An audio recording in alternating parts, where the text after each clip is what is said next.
قاری صاحب دلته موږ سره یو نفر دغه وایي ته ما د قرآن کې ثابت کړه چې شیعه کافر ده. ما ورته ډېر ویلې مالې شیعه چې ډېر کافر دي، دا وایي ته ما ته ثابت کړه قرآن کې. د سر ناست دی و د سر ناست دلته وایي هغه ته موبایل ورکړه تر مخکې څه ورته تاسو خبرې وکړو. ښه خبره ده تر څو د دغه شبهات ورکسي. مهرباني. السلام علیکم.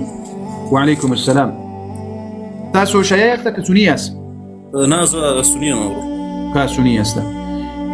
د تاسو سوال څه شی ده قرآن کې؟ بالکل دا چې شیعه د زموږ ملګری دی دته یو مشکل نه پوهېږم، فکر کوي چې شیعه چې دي اهل شیعه هم دا کافر دي هغوی چې مثلا یعنې ته هم نه یې؟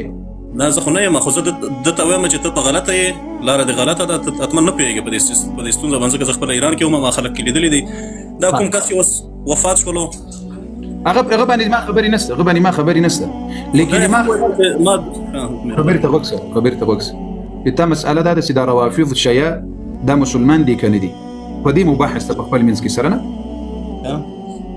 په دې مباحث ده که نه و خالصه په دې مباحث ده. اوس ګوریا اوله سر دی یو چا په عقایدو باندې ځان خبر کړي،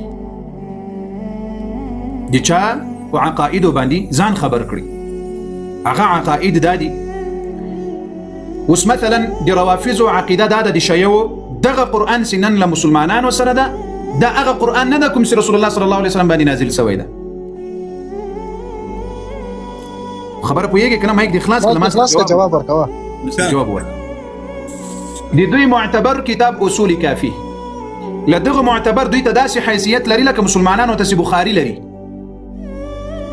د مسلمانانو له قرآن نه وروسته بهترین کتاب کوم یو ده؟ صحیح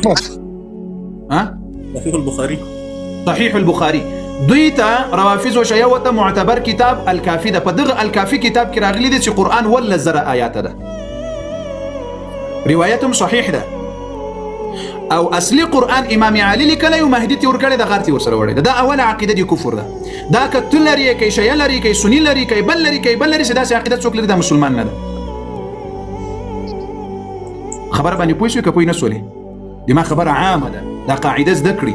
دغه عقاید چې هر څوک لري هغه مسلمان نسی پاته کېدلی. ښه بل قرآن کې الله یو سلو لسو آیاتونو نه زیات د صحابه و مدح کړي، د ایمان، د صداقت، د اخلاص، الله رضا ورته اعلان کړي د ابوبکر نه راواخله تر اخیری صحابي پوري. لیکن دا خلک په ټولو کتابونو کې راځي دا ټول صحابه مرتد شوي دي. اوس که ته دوی ته رښتونی ووایه تا قرآن ته دروغجن کتاب وویل، او که قرآن ته رښتونی کتاب وایه نو بیا دې دوی ته دروغجن وویل.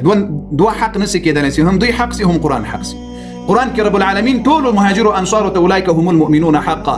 د دوی په کتابونو کې صحیح روایتونه دي، که غواړې درته ښکاره کړم ښکاره به کړم چې دا ټول صحابه مرتد شوي دي او له اسلامه اوښتلي دي.